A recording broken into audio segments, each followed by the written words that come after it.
Hello friends, welcome to this educational platform. आप सभी का आपके अपने इस यूट्यूब चैनल पर स्वागत है। तो इसी क्रम में इस वीडियो में सबसे पहला क्वेश्चन आपके सामने लिखा गया है। देखिए यहाँ पर फर्स्ट क्वेश्चन बोला गया, किसी वृत्त में यदि उसके किसी लघुचाप का अंशमाप 70 डिग्री है, यानी किसी वृत्त में यदि उसके किसी लघुचाप का अंशमान 70 है।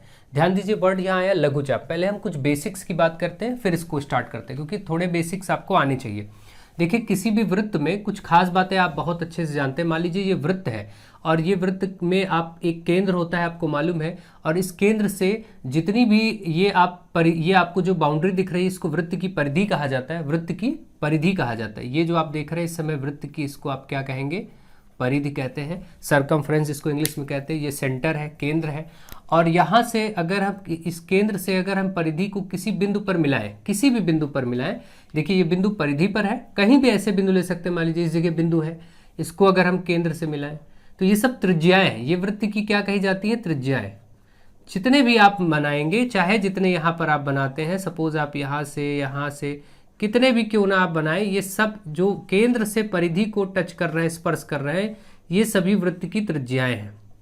ठीक है, ये सभी बराबर भी होती हैं और ये सभी वृत्त की क्या है? त्रिज्याएं हैं। ठीक है, ये बात आप अच्छे से समझ रहे हैं। सब बराबर है। अगर कोई 5 सेंटीमीटर तो सब 5 सेंटीमीटर होंगे। बस नियम क्या है? केंद्र से परिधि को मिलाने पर। और दूसरी बात, केंद्र से होकर जाने वाली, अब देखिए ये केंद्र से अगर होकर गुजरने वाली कोई एक रेखाखंड यहाँ पर खींचते हैं जो कि किसी वृत्त को 2 बिंदुओं पर स्पर्श करती है, तो इसको हम कहते हैं व्यास। जो केंद्र से जा रहा है इस पूरे को व्यास कहते हैं।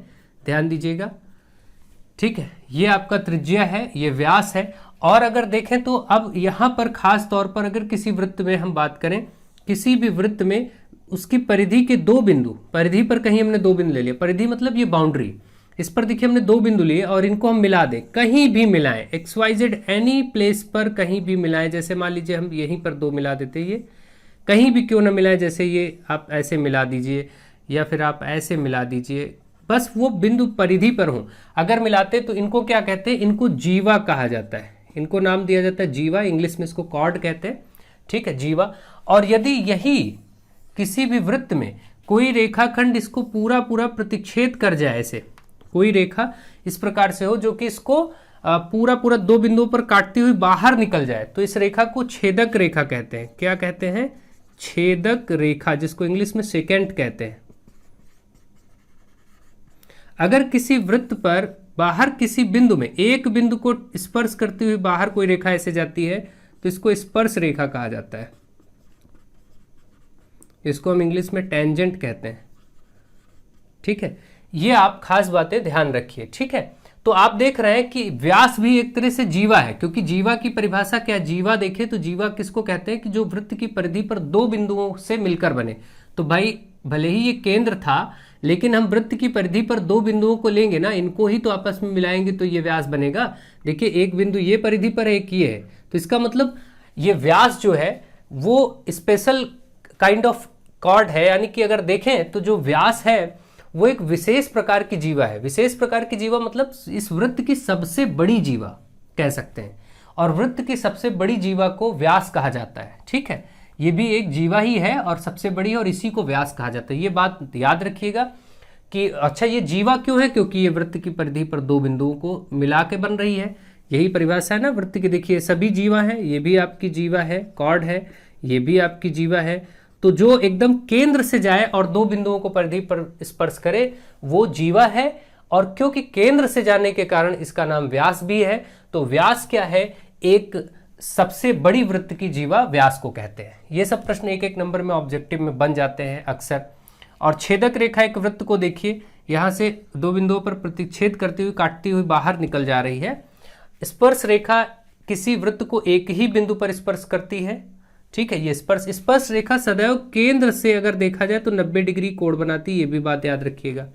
ठीक है, अगर ऐसा पूछा जाता है तो स्पर्श रेखा केंद्र के साथ अगर यहाँ देखें तो 90 डिग्री का कोण बनाती है। तो इस प्रकार की कुछ विशेष बातें, कुछ एक आध बात अगर कहीं रह भी जाती है तो आप उसको अच्छे से समझें, सीखें। तो ये कुछ वृत्त के इंपॉर्टेंट बेसिक पॉइंट्स हो गए। बिल्कुल परिधि, व्यास, त्रिज्या, ये सब, छेदक रेखा, स्पर्श रेखा आपने सब देख लिया।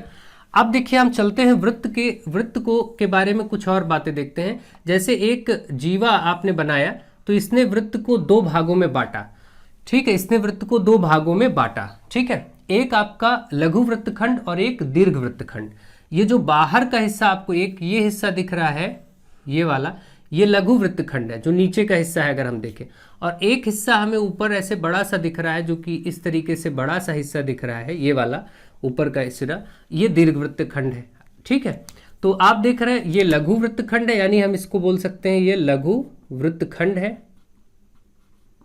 वृत्तखंड मतलब सेगमेंट है ना, ये आपका क्या होगा, माइनर सेगमेंट। इंग्लिश में माइनर सेगमेंट और मेजर सेगमेंट कहा जाता है।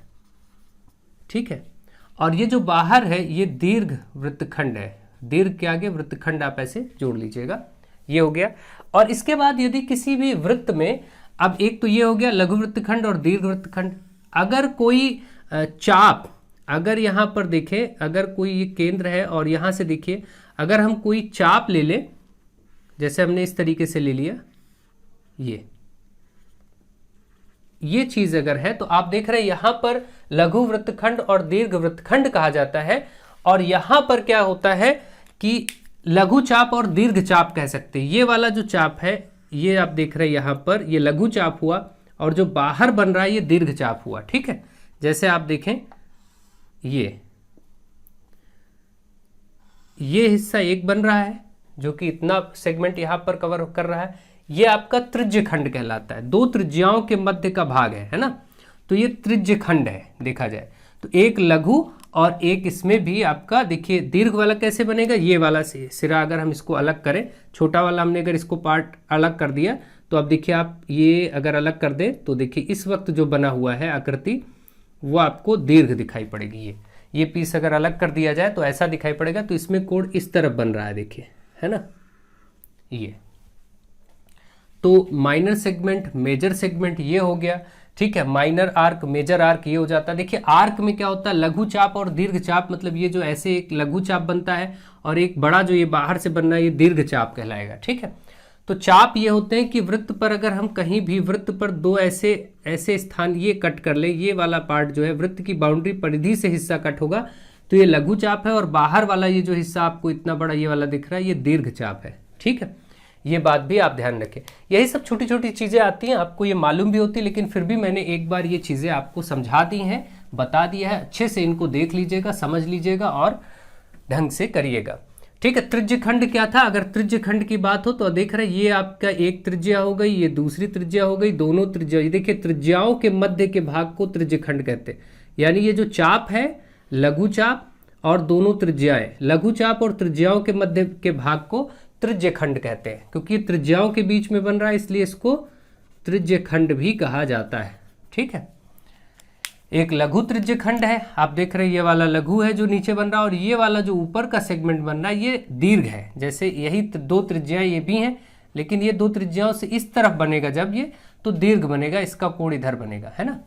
ये तो ये इस तरीके से लघु और ये दीर्घ हो गया, है ना, ये दीर्घ त्रिज्य खंड हो जाएगा। इस तरीके से आप चीजों को देखिए और समझिए, बेसिक्स आपके लगभग ये सारे हो गए हैं।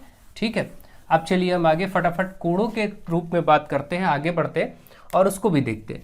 जैसे देखिए वृत्त में कभी कभी ये नियम आते हैं, जैसे मान लीजिए ये कोई वृत्त बना है और ये आपका केंद्र है, तो सबसे पहले मान लेते हैं कि ये हिस्सा एक यहाँ पर त्रिज्या बना दिया और एक यहाँ से, तो इस देखिए इस चाप ने, लघु चाप ने, ये जो चाप आप देख रहे हैं इसने केंद्र पर जो कोण बनाया इसको अंशमाप भी कहते हैं। ठीक है, कि लघु चाप द्वारा बनाया गया अंशमाप, तो वो यही बन रहा है कोण। ठीक है, अगर ये लघु चाप का ये जो सिरा है और ये सिरा केंद्र पर भी कुछ कोण बनाए और यही दोनों सिरे जहां पर है ये ऊपर भी कहीं कोई कोण बनाए, जैसे हम नाम कर देते हैं यहाँ ए और इस केंद्र को ओ और इसको बी और इसको सी, तो देखिए इस तरीके से आप देख रहे हैं कि जो ये कोण बन रहा है ए ओ बी, ये वाला कोण जितना होगा केंद्र वाला वो हमेशा यहाँ बने कोण का डबल होगा, है ना। ध्यान रखिए, जैसे यहाँ पर हम कहें 50 है तो आप यहाँ कहेंगे 100 होगा। दूसरे शब्दों में इसी को उल्टा भी कह सकते हैं हम कि भाई ये जो केंद्र वाला कोण है ये ऊपर बने कोण कहीं भी बन रहा हो, चाहे इधर बन रहा हो, देखिए ये बन रहा है, तो भी क्या होगा, इन दोनों कोणों में संबंध। इस विशेष बात क्या है कि एक ही यही दोनों बिंदु ही कहीं कोण बना रहे हैं। ठीक है, देखिए तो इसका मतलब अब केंद्र वाला कोण डबल होगा। अगर मैं कहूं यहां पर 130 डिग्री बन रहा है तो इसका आधा ऊपर बनेगा 65 डिग्री, है ना। यानी यहां हमेशा आधा होता है और केंद्र पर बना कोण 2 गुना होता है। केंद्र पर बना कोण 2 गुना होता है, इसको ध्यान रखिए। किसी भी रूप में आ सकता है, बस पहचान ये है कि ध्यान ये रखना है कि इस केंद्र से जो भी यहां पर कहीं भी बन रहा है, ये जैसे मान लीजिए 2 ये सिरे हैं, अब ये सिरों आपको ध्यान रखना है, ये वो केंद्र है। अब ये कहीं बना है, जैसे मान लीजिए यहां बना दिया, ले जा करके यहां बना दिया, तब भी इसी से तो यहां बन रहा है कोण। तो बात ये और ये हमेशा वही मान रखेगा, जैसे यहां पर 20 डिग्री होगा तो यहां पर 40 डिग्री होगा। केंद्र पर बना कोण डबल होगा, कुछ भी क्यों ना हो, किसी भी रूप में हो, बस पहचान यही होनी चाहिए कि जो ये 2 सिरे वही अलग कहीं बना रहे हैं जा करके। ठीक है, तो मुझे आशा है कि आप ये समझ भी गए होंगे और उदाहरण भी पर्याप्त आपके लिए हो गए हैं। दूसरा यहां देखिए, इसी का दूसरा रूप आप देख रहे हैं कि जब इस तरफ कोण दोनों बिंदु है तो ऊपर वाले कोण में आधे और 2 गुने का संबंध है। तो एक ये भी हो सकता है कि केंद्र पर हमेशा 2 तरह से कोण बनता है। एक तो पहले ये बहुत बेसिक बात आप समझिए, हो सकता है कि यहां का कोण आपको मैं बताऊं कि ये आपका कोण 160 डिग्री है। ठीक है, तो आप बताइए इधर का कोण कितना होगा। तो पूरा एक वृत्त का निर्माण कर रहा है, देखिए, है ना। नीचे अगर ये कोण आपका 160 है तो ऊपर बचेगा 200 डिग्री। क्यों? क्योंकि कुल वृत्त पर बना कोण 360 डिग्री होता है। अगर किसी भी बिंदु पर ये पूरा, ये इधर का कोण दिखे, एक ये कोण बनता है और एक ये पूरा मिला दे तो एक वृत्त की संरचना बनती है। पूरा मिलाया गया कोण ये जो है ये 360 का मान, अंश मान इसका होता है 360 डिग्री। आप सभी इसको जानते हैं। तो अगर ये 160 था तो ये 200 होगा। अब अगर इसी में मैं एक प्रश्न का निर्माण करूं कि इस तरफ कहीं मैं बना दूं, इधर यहां पर बिंदु देखिए, सिरे यही यूज हो रहे हैं, देखिए किनारे वाले, और यहां कहीं बन रहा है, तो इस जगह जो कोण बनेगा उसका भी केंद्र से डबल और आधे का संबंध होगा, लेकिन ये डबल होगा इस पीछे विपरीत कोण जो इधर बन रहा है इसका 200 का आधा होगा। ये वाला 200 का आधा यानी 100 होगा, हमेशा याद रखिए। ठीक है, ऐसे प्रश्न भी आते हैं। तो दोनों को एक साथ अगर हम देखें, अब विशेष रूप से इन दोनों प्रश्नों को, कभी भी गंभीरता से ये बातें आपसे पूछी जा सकती हैं, बहुत ध्यान से इसको एक बार देखिए। मान लीजिए इसी प्रकार से आपका यहाँ पर मैं दोनों को बनाता हूँ। मान लीजिए ये बनाया और हमने आपको यहाँ से एक यहाँ बना दिया और हमने कहा कि भाई ये वाला कोण आपको मैं दे देता हूँ, जैसे मैं ये वाला कोण आपको 120 डिग्री दे देता हूँ और यहाँ पर मैं x लिख देता हूँ या कुछ भी बोलूँ, इसका मान बताइए। तो अब आप क्या करेंगे, आप ये देखेंगे कि भाई ये कोण जो होगा हमेशा इस तरफ बने कोण का आधा होता है ना, इस तरफ बने कोण का आधा होता है। तो अब हम क्या करेंगे, अब हम ये देखेंगे कि ठीक है इस कोण, अच्छा एक चीज और याद रखिए, ये तो सामान्यतया कोण ही पढ़ा जाता है, लेकिन जो इस पीछे की तरफ ये वाला कोण बनता है बड़ा वाला, ये 180 से बड़े कोण होते हैं। 180 डिग्री से 360 डिग्री के बीच के कोण होते हैं ये, इनका नाम होता है, जो ये इधर बनते हैं हमेशा 180 से बड़े और 360 से छोटे होते हैं, इनका नाम हमेशा वृहद कोण होता है।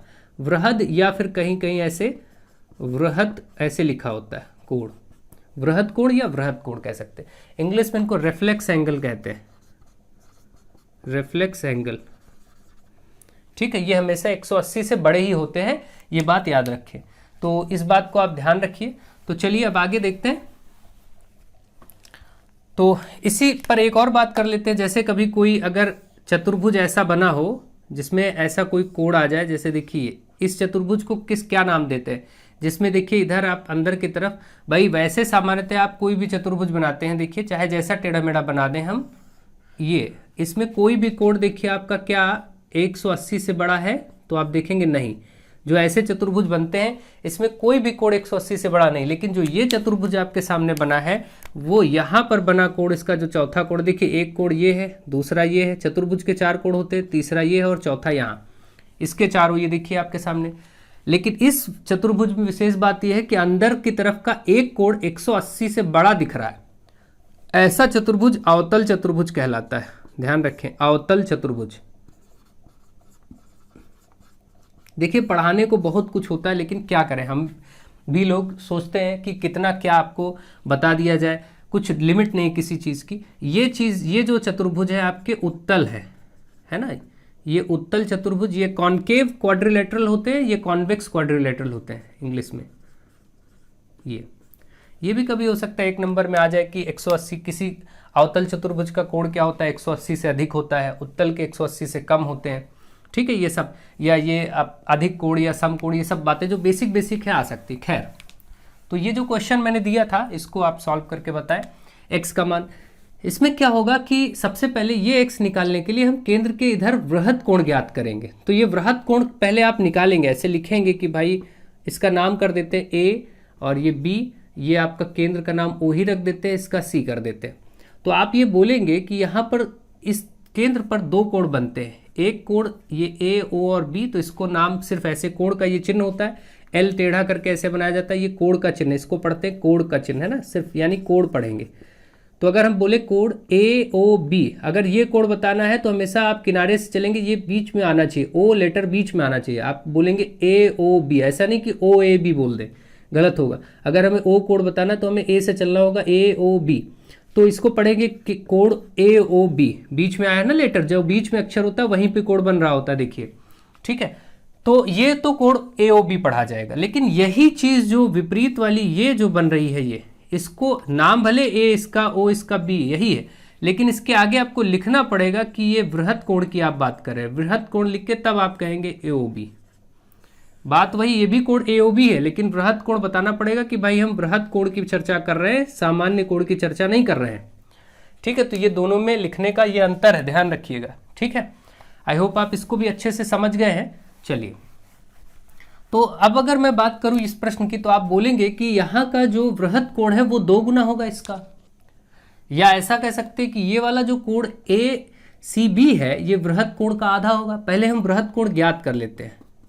वृहद कोण कैसे ज्ञात होगा, क्योंकि इसका और इसका योगफल मैंने आपको बता दिया कि ये वाला और इसका योगफल पूरा 360 होता है, तो इसका मतलब 120 और ये, यानी हम ये कहेंगे कि वृहद कोण निकालने के लिए हमें 360 से माइनस करना पड़ेगा ये कोण ए ओ बी। इससे हम वृहद कोण कौन सा पाएंगे, ए ओ बी ही पाएंगे, लेकिन ये वृहद कोण पाएंगे। तो अब आप देख रहे हैं कि आपका ये वृहद कोण ए ओ बी, ठीक है, इसका मान क्या आ जाएगा, ये आ जाएगा 360 से इसमें आप माइनस करेंगे तो 360 माइनस ये मान था 120, इसको माइनस करेंगे तो आएगा 240। तो आप देख रहे हैं यहां पर मान आ गया 240। लिखने का तरीका भी ध्यान रखिए, 240 आ गया। अब आप आगे एक स्टेटमेंट लिखेंगे और ये बोलेंगे कि यहां पर जो कोण बन रहा है ए सी बी, ये आपको ज्ञात करना है ना, ए सी बी, ये वाला कोण, ये जो बन रहा है ये उस 240 का आधा होगा ना। तो किसका आधा होगा, ये वाला कोण बराबर आधा होगा किसका, ये आधा होगा वृहद कोण का। वृहद कोण कौन सा, ए ओ बी का। ये स्टेटमेंट आप लिखेंगे ऐसे कि भाई इसका आधा होगा। तो अगर ऐसा होगा तो आप यहां लिखेंगे कोण ए सी बी बराबर आधा, आप लिख ही चुके हैं, और इसका मान रख दीजिए, वृहद कोण का मान आपने निकाल लिया 240, तो यहाँ 240 रखा जाएगा, 2 एकम 2, 2 दूनी 4, ये भी 120 डिग्री आ गया, ठीक है। ये मान भी आपका 120 डिग्री आ गया यहाँ का। तो इस वक्त आप यहाँ लिखेंगे 120 डिग्री, ये एक्स का आ चुका है, तो आप यही बोल देंगे बाद में कि हमने ये माना था, ये आ गया 120 डिग्री। तो ऐसे आप इसको सॉल्व करेंगे, ठीक। तो ये ध्यान रखें कि ऐसे प्रश्नों को कैसे सॉल्व किया जाएगा, कुछ भी पूछा जा सकता है, इसलिए मैं आपको ये पढ़ाए दे रहा हूँ, समझाए दे रहा हूँ। अब चलिए आगे बढ़ते हैं और फटाफट चीज़ों को और नियमों को भी सीखते हैं और प्रश्नों को भी लगाते हैं, फिर इनको भी लगाएंगे और जो बन पड़ेगा वो करेंगे। तो चलिए अगले नियम की तरफ बढ़ते हैं कि कोई भी वृत्त हो, उसमें कोई भी व्यास हो, तो व्यास के जो सिरे हैं, व्यास के सिरे हमेशा, देखिए पहले तो ये समझिए कि किसी भी वृत्त में व्यास क्या करता है, वृत्त को 2 बराबर भागों में बांटता है। व्यास क्या करता है, वृत्त को 2 भागों में बांटता है, ये ऊपर वाला भाग और ये नीचे वाला भाग, यानी 2 बराबर अर्धवृत्तों में इसने डिवाइड किया, एक ये वाला अर्धवृत्त और एक ये नीचे वाला अर्धवृत्त, ठीक है। व्यास ने वृत्त को 2 हिस्सों में बराबरी से बांटा, ठीक है, आप देख रहे हैं। तो इसका मतलब कि ये व्यास जो रेखा व्यास है, जीवा जो है सबसे बड़ी, ये व्यास क्या करेगा, किसी भी अर्धवृत्त में, चाहे मैं इस व्यास से यहां पर कहीं बनाऊं, देखिए किसी अर्धवृत्त में बनाएगा कोण तो हमेशा 90 डिग्री बनाएगा, ध्यान रखिएगा, ये रूल होता है। यानी कि अगर मैं कहीं ऐसे कोई कोण बनाता हूं यहां पर नीचे भी, तो ये भी 90 डिग्री। बस ध्यान क्या दे रहे हैं कि व्यास के दोनों सिरे शामिल हैं इसमें कोण बनाने में। यहाँ पर जो कोण बन रहा है वो सिरों से रेखा आके बन रही, जैसे अगर मैं यहाँ कहीं बनाऊं तो आप इसको यहाँ से मिलाएंगे इस सिरे से और इस सिरे से मिलाएंगे, तब ये कोण 90 डिग्री बनेगा, ध्यान रखिए, समकोण होता है। इसका मतलब आप ये देख पा रहे हैं कि अर्धवृत्त में बना कोण कितना होता है, 90 डिग्री समकोण होता है। 90 डिग्री को π/2 भी कहते हैं, ध्यान रखिएगा। पाई का मतलब कोण के संदर्भ में पाई का मान 180 होता है। अगर कहीं पाई लिखा हो तो उसको आप 180 डिग्री कहेंगे। तो π/2 का मतलब क्या हुआ, 90 ही तो हुआ भाई। 180/2 आप 180/2 करेंगे तो 2 9 18 कट के 90 ही तो आएगा। इसका मतलब जो π/2 का मान है वो 90 डिग्री ही होता है। तो किसी भी रूप में ऐसा आ सकता है, किसी भी रूप में हो। तो मैंने जो मुझे ध्यान आता जा रहा है मैं बता रहा हूँ, बाकी आपको बेसिक सारे पता होने चाहिए। आपने देखा कि किसी भी अर्धवृत्त में कहीं भी कोण क्यों ना बने, मान लीजिए इस जगह बनाना है तो इससे यहाँ रेखा खींचेंगे और ये जो है इससे यहाँ खींचेंगे, तब भी ये 90 ही बनेगा, क्योंकि व्यास हमेशा अर्धवृत्त में वृत्त की परिधि पर कितना बना रहा है। देखिए कोण ये वृत्त की परिधि पर बन रहा है, व्यास द्वारा वृत्त की परिधि पर बना कोण 90 डिग्री होता है। कई बार ऐसा प्रश्न आया कि अर्धवृत्त में बना कोण कितना होता है, 90 डिग्री। अर्धवृत्त में बने कोण का अंशमान कितना होता है। अंशमान बोलने का मतलब यही है ना, डिग्री कितना है, अंश में मान, अंशमान या अंश माप ऐसे वर्ड आ जाते हैं। तो मतलब उसका है कि उसका कितना मेजरमेंट होगा, क्या माप होगा, बस। जैसे अर्धवृत्त में व्यास द्वारा बना कोण 90 डिग्री होता है, ठीक है। ये सब कुछ आपने अच्छे से समझ लिया। इसी को तो 90 अंश 60 अंश बोलते हैं डिग्री को ही हिंदी में, ठीक है। ये हो गया आपका। तो इस प्रकार से आप ध्यान रखेंगे, ये एक रूल हो गया। और आगे के रूल जो मुझे याद आ रहे हैं वो मैं बता दे रहा हूँ, बाकी प्रश्नों में जो आएंगे वहाँ समझा देंगे। तो जैसे यहाँ पर एक और मैं लेता हूँ कि भाई कोई वृत्त है और वृत्त के लिए ये आप देख रहे हैं 2 बिंदु यहाँ पर मिलाए जा रहे हैं। ये आपका एक त्रिज्यखंड आपको दिखाई पड़ रहा है। यहाँ से यदि अब हम इन्हीं सिरों से, यहाँ तो बना ही है, इन्हीं दोनों सिरों से कहीं ऊपर कोण बनाए, देखिए इस तरीके से, और इससे भी कहीं हम ऊपर बना देते हैं एक और कोण। तो आप ये देख रहे हैं कि ये 2 कोण जो बने हैं वो समान वृत्तखंड में बने कोण हैं, ठीक है। समान वृत्तखंड में बने कोण हैं। समान वृत्तखंड में बने कोण का मतलब ऊपर दीर्घ वाले हिस्से में बन रहा है ना, दीर्घ वाले हिस्से में बन रहा है। तो इसका मतलब कि हमेशा ये रूल होता है कि समान वृत्तखंड में बने कोण भी समान होते हैं, ये ध्यान रखिएगा। समान वृत्तखंड में बने कोण समान होते हैं, बने कोण समान होते हैं। ये सब आप अच्छे से जान रहे हैं, ये रूल है। तो अगर समान होते हैं तो फिर इसका मतलब ये, अगर सपोज यहाँ पर 55 बनेगा तो ये भी 55 ही बनेगा, ये वाला कोण भी, कोई दिक्कत की बात नहीं। अब ये किसी भी रूप में बनाया जाए, बस खास बात देखिए कि ये जो 2 सिरे जो चाप है, ये देखिए ये जो इतना हिस्सा है यही तो कोण यहाँ भी बना रहा है। मान लीजिए इसने यहाँ बनाया एक कोण और इसी ने इधर जाकर के एक कोण इधर बना दिया, तो भी ये कोण और ये कोण बराबर होगा, है ना। ये सपोज 50 है तो ये भी 50 हो जाएगा, क्योंकि समान वृत्तखंड में बने कोण है। तो इस प्रकार से आपको पहचानना है, पहचानना भी आना चाहिए किसी भी रूप में हो। अब मैं प्रश्न करवाऊंगा तो वहां भी आप इसको समझेंगे, तो ये रूल भी आप समझ गए होंगे। अब चलिए आगे देखते हैं और आगे समझते हैं।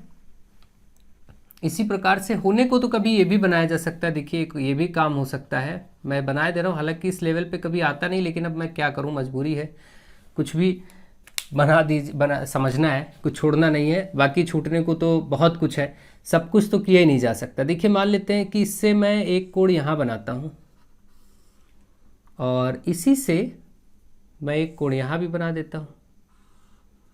तो ये देखिए ये भी तो समान वृत्तखंड में बने हैं, नीचे वाले लघु वृत्तखंड बने कोण हैं, तो ये भी समान हो जाएंगे, ठीक, ये भी बराबर होंगे। तो ऐसी भी संरचना देखने को मिल सकती है, हालांकि मिलेगी नहीं मुझे उम्मीद है, लेकिन फिर भी मैं आपको समझा दे रहा हूँ, बात खत्म है। ये आपका एक और रूल हो गया। इसके बाद अब अगले रूल पर आते हैं। इस प्रकार से आप यहाँ तक के इतने रूल्स पर पहुँच गए हैं। अब मैं अगले रूल पर आता हूँ और वहाँ पर आप देखिए इस रूल में की खासियत, इसमें आप क्या करेंगे कि चक्री चतुर्भुज की बात करते हैं। जैसे मैं चक्री चतुर्भुज क्या होता है, ऐसा चतुर्भुज जिसकी 4 की चारों भुजाएं, 4 के चारों भुजाएं क्या बल्कि 4 के चारों शीर्ष कहाँ हो, वो वृत्त की परिधि पर हो। देखिए मैंने 4 शीर्ष बनाए हैं वृत्त की परिधि पर। ये चारों शीर्ष को मिलाने से जो चतुर्भुज बनेगा उसी को हम चक्री चतुर्भुज कहेंगे। मतलब अगर अब आपसे चक्री चतुर्भुज की परिभाषा पूछी जाए, देखिए ये जो मैं अगर नाम करूँ ABCD, तो इसमें ABCD एक चक्री चतुर्भुज है, ठीक है। कोई भी ऐसा चतुर्भुज जिसके चारों शीर्ष बिंदु कहाँ हो, वृत्त की बाउंड्री पर हो, भले ही वो किसी भी रूप में क्यों ना हो। जैसे ये हमने 4 बिंदु लिए, ये चारों बिंदु कहाँ है, वृत्त की परिधि पर। इनको मिलाने से जो चतुर्भुज बनेगा वही कहलाएगा चक्रीय चतुर्भुज। ये ध्यान रखिए, ये भी एक चक्रीय चतुर्भुज है, नाम कुछ भी हो, पी क्यू आर एस कर दें, ए बी सी डी कर दें, ये चक्रीय चतुर्भुज है। ठीक है, चक्रीय चतुर्भुज आप समझ गए होंगे। बस ये ध्यान रहे, ऐसा ना हो कि कभी इस प्रकार से कोई चतुर्भुज बन रहा है और आप ऐसे कर जाएं गलती कि यहाँ से एक चतुर्भुज ये बना और इस प्रकार से आपका, मैं इसको ऐसे बना देता हूं,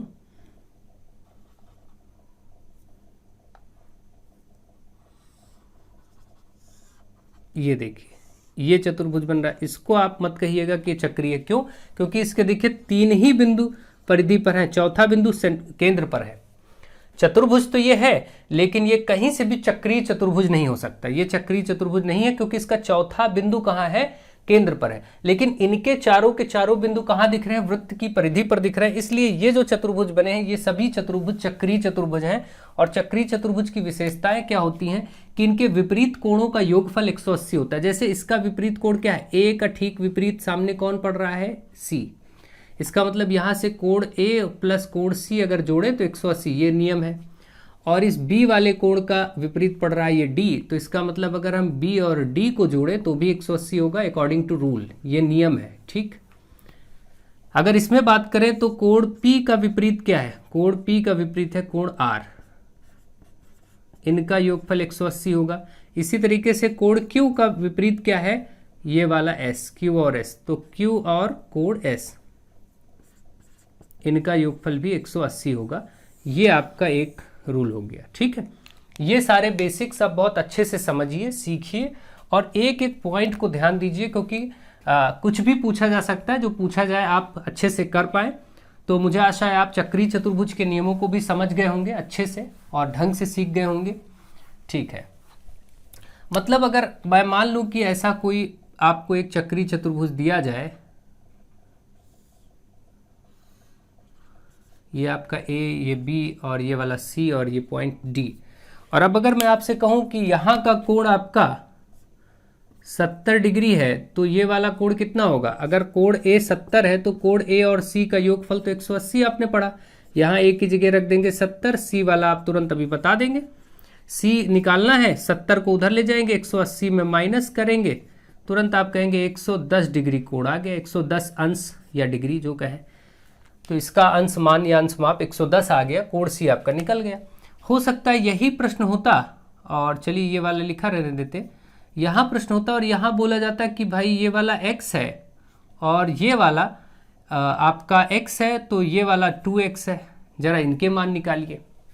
तो अब ऐसे लिख दिया जाए x और 2x, या कह दें कि कोण b और कोण d का अनुपात 1:2 है, ऐसा भी तो कह सकते हैं। प्रश्न कुछ भी हो सकता है भाई, अनुपात 1:2 है तो आप इसको x मान लेंगे, इसको 2x मान लेंगे, तब भी यही प्रश्न बन जाएगा। अब मैं मानता हूं कि ये x है और ये 2x है, तो आपको मालूम है कोण b और कोण d का योगफल तो 180 होगा।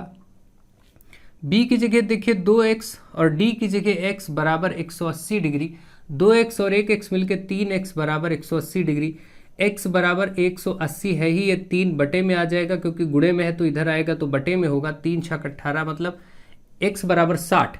तो x ये वाला तो आपका निकल आया 60 डिग्री। ठीक है, ये वाला भाई x था, ये देखिए ये वाला मान आपका 60 डिग्री निकल आया, और ये वाला मान 2x है, तो 2x का मतलब हुआ 2 गुणे 60, मतलब x का मान 60, तो ये 120 डिग्री निकल आया। ये वाला मान आपका 120 डिग्री आ गया यहाँ पर। तो इस तरीके से भी प्रश्न आपके मिल सकते हैं। कैसे भी प्रश्न मिले, ये तो बहुत आसान टाइप के प्रश्न है, एक एक नंबर में आने वाले प्रश्न हैं, आ सकते हैं, लेकिन 2 नंबर में सामान्यतः प्रश्न आएंगे, तो अभी ये लेवल बढ़ेगा और आगे हम देखते चले जाएंगे। ठीक है, ऐसे ही आप इसको बहुत अच्छे से ध्यान रखिए। ऐसे एक और थ्योरम होती है, मैं उसको चक्रीय चतुर्भुज के लिए भी और त्रिभुज के लिए भी समझाने का प्रयास करता हूँ। मान लीजिए ऐसा कोई चक्रीय चतुर्भुज बना और एक रेखा बाहर बढ़ा दी जाए, तो इस तरीके से बना चतुर्भुज ABCD ऐसे लिखा गया हो, तो यहाँ पर जो कोण बनता है वही कोण आपका यहाँ बन जाता है। देखिए इस बिंदु को छोड़ दीजिए, ये वाली रेखा पर बना कोण यहाँ छोड़ दीजिए, ये वाली रेखा पर बना कोण यहाँ छोड़ दीजिए, यहाँ से ठीक विपरीत ये बराबर होते हैं। मतलब अगर मैं कहूँ ये 110 डिग्री है तो अपने आप इसको 110 डिग्री कह सकते हैं। ठीक, इसका नाम अगर मैं लिखना चाहूँ ABCD कर दिया, इसको मैं E करता हूँ, तो इस कोण का नाम देखिए क्या है? कोण सी से चले BE, या E से चले तो EBC, लेकिन B हमेशा सेंटर में लिखेंगे, तो मैं इसको लिखता हूं CBE। कोण CBE बराबर होगा इस कोण के जिसका नाम है ADC, कोण ADC। तो क्योंकि CBE 110 था इसलिए ADC भी 110 हो जाएगा। आप ऐसे लिख करके बताएंगे, ये आंसर है। ऐसा भी कहीं मिल सकता है, कोई दिक्कत की बात नहीं। और इसको आप दूसरे तरीके से भी कर सकते हैं, तो डायरेक्ट है, और एक ये तरीका आप अपना सकते हैं कि ये 110 था और आपको बोला जाए यहाँ पर x है, इसको ज्ञात करिए। अब देखिए, एक तो डायरेक्ट, दूसरा इस जगह पर आप देखिए ये जो आपकी लाइन जा रही है ऊपर इस तरफ 110 बन रहा है, तो इधर पूरा मिलाएंगे तो ये अर्धवृत्त बनता है, और ये पूरा क्या होता है 180 होता है। ये 110 है तो ये 70 होगा, यानी ये 110 है तो ये इधर का 70 आएगा, ये 70 आया। तो अब ये चक्रीय चतुर्भुज के B और D विपरीत कोण है, और विपरीत कोणों का योगफल 180 होता है, तो 70 और इसका योगफल 180, इसका मतलब x और 70 का योग 180 रखना होगा। तो x बराबर अपने आप देखिए 180 में 70 माइनस होगा तो 110 डिग्री आ जाएगा। इससे भी आप देख रहे हैं आपका ये मान आ गया। ऐसे भी कर सकते हैं, वैसे भी कर सकते हैं, ठीक है। तो ये भी आपका हो गया। इस तरीके से भी आप चीजें समझ पा रहे होंगे। तो ये सब कुछ बेसिक्स थे जो आपको ढंग से समझने थे। आई होप आपने इनको बहुत अच्छे से समझ लिया होगा। अब चलिए हम आगे बढ़ते हैं और इन प्रश्नों को करना प्रारंभ करते हैं। ठीक, सारे रूल आपके हो गए। तो क्वेश्चन नंबर 1, किसी वृत्त में यदि उसके किसी लघु चाप का अंश माप 70 है। देखिए, कोई भी वृत्त अगर बनेगा और उसके लघु चाप, तो लघु चाप का मतलब ये हुआ कि जैसे हमने यहां से कोई चाप ये कट किया, देखिए ये वाला जो चाप है ये लघु चाप कहलाएगा। अब ये क्या करेगा, किसी लघु चाप का अंश माप 70, इसका मतलब ये अगर केंद्र से हम इसका अंश माप लेंगे तो ये आप देखेंगे ये 70 है। इसका मतलब ये कहना चाह रहा है, प्रश्न ध्यान से समझिएगा। लघु चाप, मैंने अभी आपको बताया था कि अगर वृत्त में एक चाप ऐसे कट करें तो इसको हम ये वाले हिस्से को लघु चाप कहेंगे, और ये जो बाहर बन रहा है बाकी इसको हटा दें, अगर ये जो बाहर बन रहा है ये दीर्घ चाप हुआ। तो यहाँ पर लघु चाप की बात हो रही, ठीक है। तो लघु चाप का अंश माप 70 है, तो उसके दीर्घ चाप का अंश माप क्या होगा, आप खुद बताइए। आपने देखा अभी कि अगर ये वाला अंश माप 70 है, यहाँ ऐसे बन रहा है, तो दीर्घ वाला कहाँ बनेगा, दीर्घ वाला यही तो बनेगा पूरा, दीर्घ वाला बाहर बनेगा। तो आपको मैंने पूरा बताया कि ये पूरे कोण का योगफल 360 होता है। ये 70 है तो ये अपने आप 360 से 70 घटा लीजिए, फटाक से 360 से 70 घटाएंगे तो 290 दिखाई पड़ रहा है, यानी ये वाला जो माप है वो 290। आपका आंसर हो गया ये 290 डिग्री होगा, पहला क्वेश्चन, ठीक है। तो आप कैसे लिखेंगे, सिंपली उसको ऐसे ही लिख देंगे कि लघु आप दीर्घ चाप का आपको मान बताना था ना, तो ऐसे लिख भी सकते हैं कि भाई दीर्घ चाप का अंश माप बराबर 360 माइनस 70, जो कि हो गया 290, ठीक है। ये आपका हो गया 290, ठीक है। तो इस प्रकार से आप देख रहे हैं कि ये प्रश्न आपका हो गया, आप समझ गए होंगे दीर्घ चाप और ये लघु चाप बहुत अच्छे से। इसी प्रकार से अगर दीर्घ चाप का माप दिया हो तो भी 360 से घटा देंगे तो लघु चाप आ जाएगा, यानी लघु चाप और दीर्घ चाप से बने कोणों का योगफल 360 होता है, ऐसा मान के चलिए, ठीक है। तो अगर यहाँ पर लघु चाप का अंश माप था 70, 360 से घटाया 290 आया। अगर यही प्रश्न होता है कि यदि किसी वृत्त के दीर्घ चाप का अंश माप 290 है तो लघु चाप का बताए तो 360 से घटा देते उसको तो 70 आ जाता, ठीक है। ये भी आप कर सकते हैं। नेक्स्ट क्वेश्चन नंबर 2, किसी चाप द्वारा केंद्र पर अंतरित कोण तथा उसके द्वारा वृत्त के शेष भाग पर स्थित किसी बिंदु पर अंतरित कोण में क्या अनुपात होता है। आप अभी रूल ही आपने समझा है, बहुत अच्छे से देखिए, आप बता सकते हैं इसको। किसी चाप द्वारा केंद्र पर बना कोण, तो चलिए इसको समझते हैं, बनाते हैं। ये आपका वृत्त है और यहां पर कहा गया किसी चाप द्वारा केंद्र पर, तो चाप मतलब मान लीजिए यहां से यहां तक हमने ये ले लिया, ये वाला हिस्सा ये चाप ही तो है, ये केंद्र पर कुछ कोण बना रहा है। देखिए ये बोल रहा है केंद्र पर चाप द्वारा बना कोण, ठीक है, बना अंतरित कोण, अंतरित कोण मतलब बना कोण, तथा उसके द्वारा वृत्त के शेष भाग पर, यही चाप इसी के द्वारा वृत्त के शेष भाग पर कहीं बन रहा है। वृत्त का बाकी शेष भाग ये है, मैं यहां कहीं बना देता हूं, ये शेष भाग पर स्थित किसी बिंदु पर अंतरित कोण में क्या अनुपात होगा। अब आप देखिए यहां के कोण में और यहां के कोण में क्या अनुपात होगा। आपको मैंने अभी बताया कि केंद्र वाला कोण डबल होता है, ये आधा होता है, इसका मतलब जितना भी ये होगा इसका ये 2 गुना होगा। अगर ये x होगा तो ये 2x होगा, है ना। अगर ये 20 होगा तो ये 40 होगा। तो अगर एक 20 है और एक 40 है, आप खुद सोचिए, तो आपको केंद्र वाले से इसका बताना है। पहले केंद्र वाले की चर्चा की गई तो पहले इसको रखेंगे। मान लीजिए ये 2x है तो ऊपर x है, इनका अनुपात बताना, तो बटे कर दीजिए, x कट गया, 2 ऊपर 1 नीचे, यानी 2:1। डायरेक्ट भी 2:1 कह सकते हैं, ये माने या ना माने। आप खुद जानते हैं कि केंद्र पर बना कोण डबल होता है, 2 गुना, तो इसलिए 2:1 हो जाएगा अनुपात। ये इस प्रश्न का आंसर हो जाएगा 2:1। ठीक है, यानी केंद्र पर चाप द्वारा बना कोण हमेशा 2 गुना होता है किसी बिंदु पर बने कोण से। ये आप रूल पढ़ चुके हैं। तो ये दोनों कोणों में हमेशा अनुपात 2:1 का होगा। ये और बात है, ध्यान रखिए कि पहले केंद्र की चर्चा हुई है। जैसे इसने कहा कि किसी चाप द्वारा केंद्र पर, तो पहले केंद्र वाला कोण है वो डबल होता है, तो ये 2 और ऊपर वाले का आधा होता है, तो 2:1 अनुपात हो गया। ठीक है, ऐसे प्रश्न एक एक नंबर में आ सकते हैं तो आपको अजीब लग सकते हैं, लेकिन जब आप बेसिक्स पढ़ेंगे, देखिए यहाँ पर कॉन्सेप्ट आप अगर बिल्ड करते हैं, आप हमेशा याद रखिए कि कोई भी पीएनपी या कोई भी प्लेस कहीं से भी पेपर क्यों ना बने, अगर वो उस चैप्टर के अंतर्गत है, उस अध्याय के अंतर्गत है, तो आपको बेसिक्स आता है तो फिर कुछ भी बनाएंगे आप कर पाएंगे। लेकिन यदि आपके बेसिक्स वीक है तो थोड़े भी बदलाव आप सह नहीं पाएंगे। कारण ये होता है कि आप कुछ दिन की पढ़ाई करना चाहते हैं। देखिए, अध्ययन कार्य हमेशा सेमेस्टर की सीमा 6 महीने है अगर आपके, और आप 6 महीने की पढ़ाई को 6 दिन में करना चाहेंगे, तो ये जाहिर सी बात है पहले तो गड़बड़ हुआ। सबसे पहली गलती तो उन लोगों की है कि वो प्रश्न पत्र को बिल्कुल अपने पाठ्यक्रम के अंतर्गत बनाए। ये बिल्कुल सही बात है, पाठ्यक्रम से बाहर वो ना जाए। लेकिन यदि थोड़ा बहुत वो हेर फेर करते हैं, आपको ये मान करके कि आप बीटीसी डीएलएड करने जा रहे हैं, आप बच्चों को पढ़ाएंगे, आप आगे टेट सीटेट देने वाले हैं, तो ये सब मान के वो थोड़े बहुत हेर फेर भी अगर करते हैं कि थोड़ा बहुत हम कर सकते हैं, बेसिक चीज़ें ऐड कर सकते हैं, तो उसके लिए आपको तैयार रहना होगा। उसके लिए आपको 6, 7, 8 तक की मैथमेटिक्स तो बहुत अच्छे से आनी चाहिए, तभी आप 5 तक के बच्चों को पढ़ा सकते हैं। ठीक है, जो लोग 8वें तक पढ़ाना चाहते हैं वो हाई स्कूल तक अपने आप को प्रिपेयर रखें। वैसे सामान्य रूप से आप सबको कक्षा 1 से लेकर 10 तक की गणित का ज्ञान होना ही चाहिए, और अन्य विषयों का भी ज्ञान होना चाहिए। सामान्य रूप से गणित है, देखिए विषय में गणित हुआ, अंग्रेजी हुआ, इनका सबका ज्ञान होना चाहिए। विज्ञान हुआ, ये सब विषय बहुत कॉमन है जो आपको बच्चों को पढ़ाना, ये आधार है, ये तो आपको आगे पढ़ाना ही पढ़ाना है एज अ टीचर।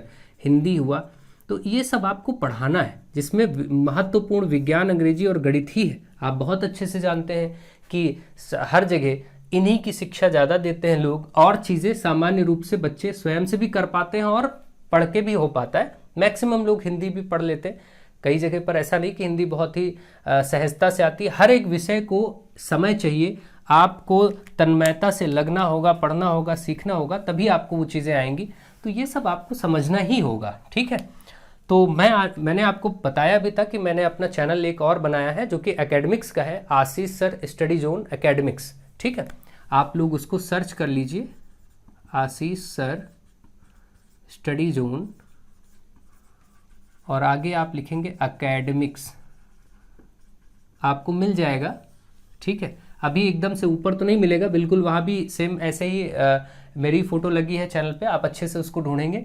और यहाँ पर पूरा काम मैं कराने वाला हूँ एकेडमिक्स का। एकेडमिक्स में विशेषता ये कि आप अपने भाई बहनों को जोड़ सकते हैं, भाई बहनों के लिए आपका बहुत ही लाभप्रद होगा, प्लस आपके लिए आगे टीचिंग लाइन के लिए बहुत इंपॉर्टेंट होगा। ठीक है, तो जो लोग हाई स्कूल इंटर की तैयारी करेंगे उनको सब इसी चैनल पे कराया जाएगा। 6, 7, 8 क्लास 6 से मैं स्टार्ट करूँगा, 6, 7, 8, 9, 10 ये सारे विषय गणित, विज्ञान, अंग्रेजी विशेष रूप से वहाँ पढ़ाया जाएगा। तो आप लोग इसको ज्वाइन कर सकते हैं आने वाले समय के लिए। चलिए इसको देखते हैं। दिए गए चित्र में ओ वृत्त का केंद्र है, एओसी वृत्त का व्यास है। दिए गए चित्र में ओ वृत्त का केंद्र है, एओसी वृत्त का व्यास है, बीडी जीवा है। ये सारी बातें बताई गई हैं, देखिए, और ये चित्र बना दिया गया। यहाँ पर कोण दिया गया है एक, और इस कोण का मान बताना है। ठीक है, चलिए इसको देखते हैं ढंग से। यहाँ पर हमारे पास एक वृत्त है, और वृत्त के बाद यहाँ पर एओसी को बताया गया है, व्यास है, ए से ओ, मतलब ये केंद्र से जा रही। तो अगर हम इसको ऐसे बनाएं कि भाई ये ए है, ये ओ है, और ये वाला सी है। ठीक है, ये आपका हो गया। तो यहाँ पर कहा गया है, इस ओ को नीचे लिख देते हैं ताकि डिस्टर्बेंस ना हो, क्योंकि आकृति ऊपर ही बनी है। ये AOC हो गया। अब आप देखिए यहां से एक और ऊपर ऐसे, एक मिनट, ये बना हुआ D और B यहां लिखा गया है। अब आप देखिए यहां से इसको B को ज्वाइन किया गया है और इस D से इस C को ज्वाइन किया गया है। ऐसे ये संरचना कुछ आपकी बनी है और यहां पर जो कोण बना है वो 130 डिग्री का बना हुआ है। अब इसमें जो कुछ कहा गया उसको हम ध्यान से समझेंगे, देखेंगे और करेंगे। कोण हमें बताना है BDC। ये BDC कहाँ है देखिए, BD और C, यहाँ वाला कोण बताना है। इसको चलिए हम X समझने के लिए मान लेते हैं ताकि ध्यान रहे कि ये ज्ञात करना है। ठीक बात है। अब यहाँ कहा गया AOB 130 है, AOB 130 दिख रहा है, ठीक बिल्कुल दिख रहा है, इसमें कोई दिक्कत की बात नहीं है। अब आप जरा एक संरचना पर ध्यान दीजिए, क्या आपको कोई रूल इसमें नजर आ रहा है, कोई ऐसा रूल जो आपको दिखाई पड़ रहा हो डायरेक्टली?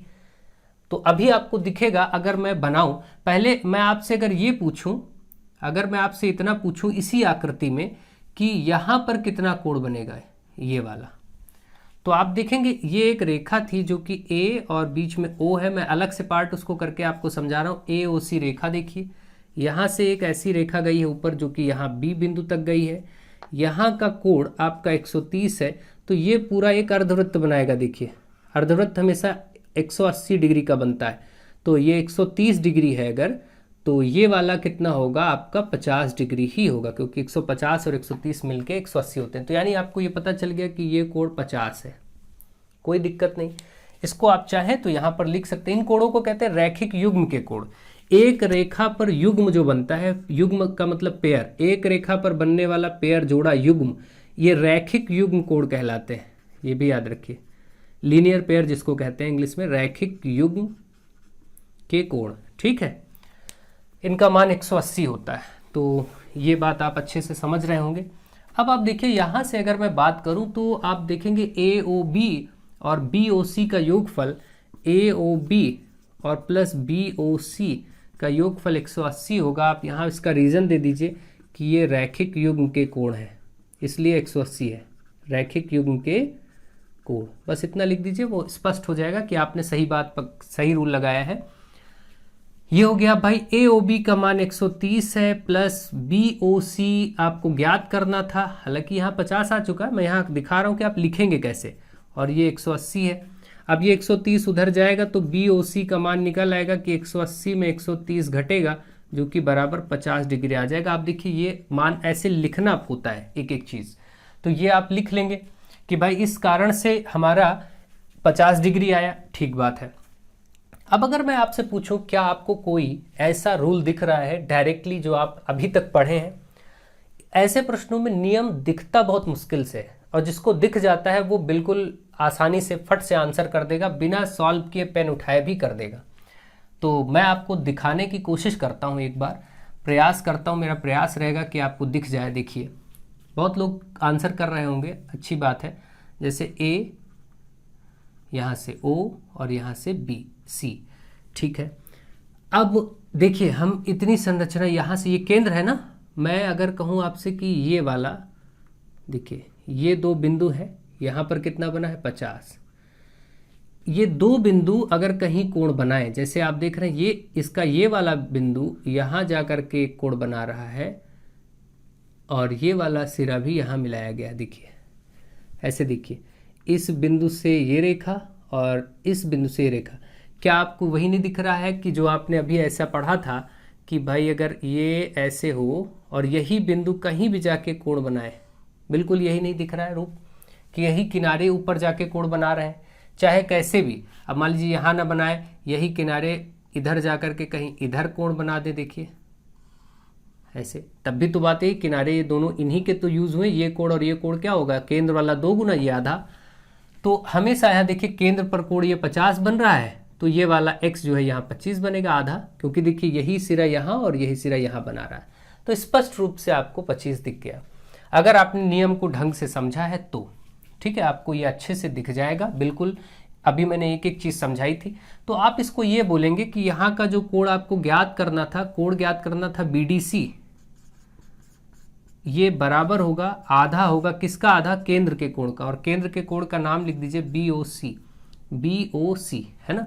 तो अभी आप देखेंगे यहीं पर अगर मैं इसको करूं BDC, आप BDC कोड आपको बताना है ये बराबर 1/2 गुणे ये वाला देखिए BOC का जो मान है वो 50 है, तो आप यहाँ 50 रखेंगे, 50 का आधा मतलब 25 डिग्री, ऐसे आप आंसर करेंगे। ये लग गया प्रश्न, ठीक है।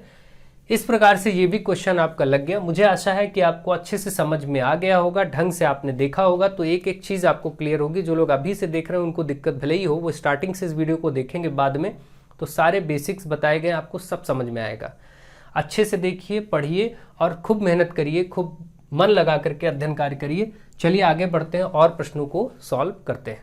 अब आपके सामने कुछ क्वेश्चंस लिखे हैं, इनको सॉल्व करिए। देखिए क्वेश्चन नंबर 1 में कहा गया है पार्श्व चित्र में ABC, एक त्रिभुज ABC एक वृत्त के अंदर अंतरित है। देखिए त्रिभुज ABC बन रहा है, बिल्कुल अंतरित है, और BAC कोण BAC बात है यहाँ पर का समद्विभाजक, कोण BAC कहाँ बनना, देखिए BAC और इसका समद्विभाजक क्या है, समद्विभाजक BC को D पर, BC को देखिए D पर काट रहा है, ये समद्विभाजक रेखा ये A से E आई है, तथा वृत्त के बिंदु E पर मिलता है। यहाँ देखिए वृत्त के बिंदु A पर मिल रहा है। यदि ECD 30 है, ECD ये वाला कोण 30 डिग्री है दिया है, तो BAC का मान बताइए। तो BAC पूरा ये मान बताना है, ठीक है। चलिए कोई बात नहीं, आपने इसको ढंग से पढ़ लिया होगा, फिर से पढ़ लीजिए। अब यहाँ पर मैं आपको समझा देता हूँ ताकि आपको अच्छे से समझ में आ जाए। देखिए ये जो संरचना आपकी वृत्त की बनी है, इसमें आप क्या करिए, यहाँ पर केंद्र की चर्चा नहीं है, ऐसा ना कहिएगा कि ये D केंद्र है, ऐसी बात नहीं, यहाँ पर ऐसा नहीं बोला गया। तो हम क्या करेंगे, यहाँ पर से थोड़ा नीचे से ऐसे इसको बना देते हैं, बीच से नहीं बनाते हैं। ये आपका B बिंदु है, देखिए ध्यान से, और जैसा इसने बोला है वैसा मैं आपको संरचना बनाता हूँ ताकि आप देखते भी जाए। तो पहले तो मैं ये कर देता हूँ कि इसमें बोला गया ABC एक त्रिभुज है जो वृत्त के अंदर है, तो भाई BC ये है, A ऊपर है, तो मैं आपको ABC त्रिभुज पहले यही बना देता हूँ। देखिए एक बिल्कुल उसी हिसाब से बनाता हूँ ताकि आप देखते भी जाइए और पढ़ते भी जाइए। देखिए ये A है, तो ABC आपका त्रिभुज दिखने लगा आपको, ठीक है, ये वृत्त के अंदर है, ये भी ठीक है। फिर कहा गया BAC, कोण BAC, यहाँ देखिए BAC ये कोण कहाँ बन रहा है, यहाँ बन रहा है, देखिए ध्यान से, ठीक, ये कोण BAC बन रहा है, ये वाला, इस कोण की चर्चा हो रही, कोण BAC, ठीक है। कोण BAC का समद्विभाजक, सम मतलब समान, द्वि मतलब दो, भाजक मतलब विभाजित करने वाला, समान रूप से दो भागों में विभाजित करे तो उसको समद्विभाजित कहते हैं। जैसे मान लीजिए ये कोण मैं कहूँ कि ये कोण आपका 60 डिग्री है और इसके बीचों बीच से मध्य से एक ऐसे रेखा खींच दें, तो इसने कोण को दो बराबर भागों में बांट दिया, तो इसको समद्विभाजक रेखा कहा जाएगा। क्या कहा जाएगा, समद्विभाजक रेखा। तो इसने 30-30 में अगर बांटा हो तो ये रेखा समद्विभाजक कहलाएगी। यानी जब किसी कोण को दो बराबर भागों में बांटती कोई रेखा तो उसी को समद्विभाजक कहते हैं, ठीक है, ये बात ध्यान रखें। चलिए, तो इसका मतलब यहां पर अब इसने कहा कि BAC कोण का समद्विभाजक BC को D पर, BC रेखा को यहां से एक समद्विभाजक खींचा जाएगा, ठीक बराबर से काटता हुआ, देखिए ये यहां तक आ रहा है, नीचे तक, यहां इस पॉइंट तक, E तक, और इसने BC को एक बिंदु पे काटा है जिसको D कहा गया। यही इसने कहा कि समद्विभाजक BC को D पर काटता, देखिए BC को D पर काटा और आगे जाके वृत्त की परिधि पर E बिंदु पर मिला है, यही आगे कहा है, तथा D पर तथा वृत्त के बिंदु E पर मिलता है। इतना आपको समझ आ गया होगा क्वेश्चन। अब कहा यदि कोण ECD 30 है, E से C, पहले हमको E से C जाना पड़ेगा, E से C देखिए ये जा रहा है, E C और D मतलब ये, E C और D मतलब ये वाला कोण 30 डिग्री है, तो ये लिख देते हैं। अब आपको ये पूरा संरचना वृत्त की समझ में आ गई होगी कि इसमें फिगर में कहना क्या चाहता था। अब आपसे वो कह रहा है कि कोण BAC का मान बताइए। BAC, B ये रहा, A ये रहा, C ये रहा, मतलब ये पूरा जो ये B वाला पार्ट है, ध्यान रखिए यहाँ B है, इधर C है, मैं इसको अलग बना के समझा देता हूँ, और A कहीं ऊपर है, ये पूरा का पूरा आपको कोण बताना है, तभी वो BAC होगा भाई, BAC ये पूरा बताना। और इसमें देखिए दो हिस्से दिख रहे हैं, इधर भी ऐसा, लेकिन आपको पूरा बताना, ये वाला बना के निकाल के जोड़ेंगे तब ये पूरा आएगा BAC, ठीक है। तो चलिए देखते हैं कैसे किया जाएगा, क्या अप्रोच होगी। पहले तो दिमाग आप इसमें लगाना स्टार्ट करिए कि भाई किसी प्रकार से हमको ये फाइंड तो करना ही है। तो आप जरा ये देखें, अगर मैं आपको इस संरचना में देखूं कि आपको कुछ इंपॉर्टेंट बात नजर आ रही है, तो आप एक चीज देखेंगे कि हाँ, वृत्त में ये समान वृत्तखंड के कोण है, ये वाला 30 और ये वाला इधर जो बन रहा है यहाँ पर, ये आप देख रहे हैं बहुत ही आराम से आपको ये समझ में आ रहा होगा कि हाँ ये समान वृत्तखंड के कोण है। ठीक है, अगर मैं इसको अलग से आपको ऐसे शॉर्ट में बना के दिखाऊं, आप जरा ध्यान से देखिए कि एक कोण यहाँ से था B, यहाँ से C और ये रहा E। ठीक है, अब आप देख रहे हैं यहाँ से यहाँ पर एक कोण ऐसे बन रहा है और एक कोण देखिए यहाँ पर भी बन रहा है, ये वाला। अब आप देखिए जरा, क्या ये कोण यहाँ से यहाँ, ठीक है, जो बन रहा है इस बिंदु से, वही इसी इन बिंदुओं से यहाँ बन रहा है। देखिए यही तो मैंने कहा था कि इस तरीके से, और दोनों समान वृत्तखंड में, देखिए यहाँ पर समान वृत्तखंड माना जाएगा ना। अगर मैं यहाँ से रेखा खींचता हूँ तो दो वृत्तखंड होंगे, एक ये छोटा वाला और एक बड़ा वाला। देखिए अगर एक वृत्त में मैं इधर एक ये जीवा खींचता हूँ तो दो वृत्तखंड हुए, बड़ा वाला वृत्तखंड तो यही है ना, तो ऊपर उसी में तो दोनों कोण बने हैं, तो इसका मतलब ये समान वृत्तखंड में ये 30 तो ये भी 30। ठीक है, तो आपने पढ़ा ही था कि समान वृत्तखंड में बना कोण समान होता है, तो इसका मतलब ये 30 हो गया। आप यहाँ से बस डायरेक्टली लिखेंगे कि कोण क्या नाम है, ECD, ये जो कोण है ये बराबर होगा कोण BAD के, और रीजन क्या देंगे कि ये समान वृत्तखंड के कोण है, समान वृत्तखंड के कोण, बस इतना लिख देंगे, वो स्पष्ट हो जाएगा, आपको पूरे नंबर मिलेंगे। समान वृत्तखंड के कोण है तो ECD 30 है, तो BAD आपका ये निकल आएगा भाई, BAD भी 30 ही हो जाएगा, क्योंकि ये 30 है, यहाँ आप 30 रखेंगे ऐसे तो ये भी तो 30 हो जाएगा। तो आप इसका मतलब ये BAD भी 30 हो गया, जो कि हमने ऊपर लिख दिया है। अब क्योंकि ये जो रेखा जा रही है, ये वाली A से नीचे E तक आई है, इस रेखा को समद्विभाजक नाम दिया गया, कहा गया ये समद्विभाजक है, मतलब इसने दो बराबर भागों में इसको बांटा होगा। तो अगर ये 30 रहा होगा तो इधर भी तो 30-30 बटा होगा। तो अब आप इसको ये बोल सकते हैं कि ये वाला कोण भी 30 होगा, लेकिन लिखना पड़ेगा कैसे, पहले देखिए इस कोण का नाम देखिए क्या है, इस कोण का नाम है CAD या DAC कह सकते हैं। कोण DAC बराबर 30 होगा। पहले तो आप ये लिखिए कि कोण जो DAC है, DAC ये बराबर होगा कोण इस वाले के BAD के, ये दोनों कोण बराबर होंगे भाई। ये वाला आधा हिस्सा इधर वाला और इधर वाला आधा हिस्सा बराबर क्यों होगा, क्योंकि बीच वाली रेखा जो AE रेखा ये समद्विभाजक है, ये बराबर है, तो इसका रीजन दे दीजिए, क्योंकि AE जो है वो समद्विभाजक है, इसलिए ये बराबर है। उसने कोण को दो बराबर भागों में बांटा होगा, तो इसलिए ये कारण दे दिया। अब क्योंकि DAC आपको बताना था और BAD आपके पास पहले से 30 आ चुका है, ऊपर देखिए, तो कोण DAC बराबर ये वाला 30 आ चुका है, यहाँ रख देंगे, तो आपको ये भी पता चल गया DAC भी 30 है। अब ये दोनों 30-30 हो गए, तो आपको कुल कोण बताना था BAC। BAC मतलब ये यहाँ से पूरा कोण, तो ये दोनों को जोड़ के ही तो आएगा, इसको और इसको, तो इसका मतलब ये वाला कोण और इस वाले कोण को जोड़े तो BAC मिलेगा। BAC मतलब देखिए यहाँ से पूरा ये है ना, ये क्या किन दो कोणों को जोड़ेंगे, इन्हीं को, ये जो नाम है BAD और प्लस ये कोण DAC, इन्हीं को जोड़ के मिलेगा।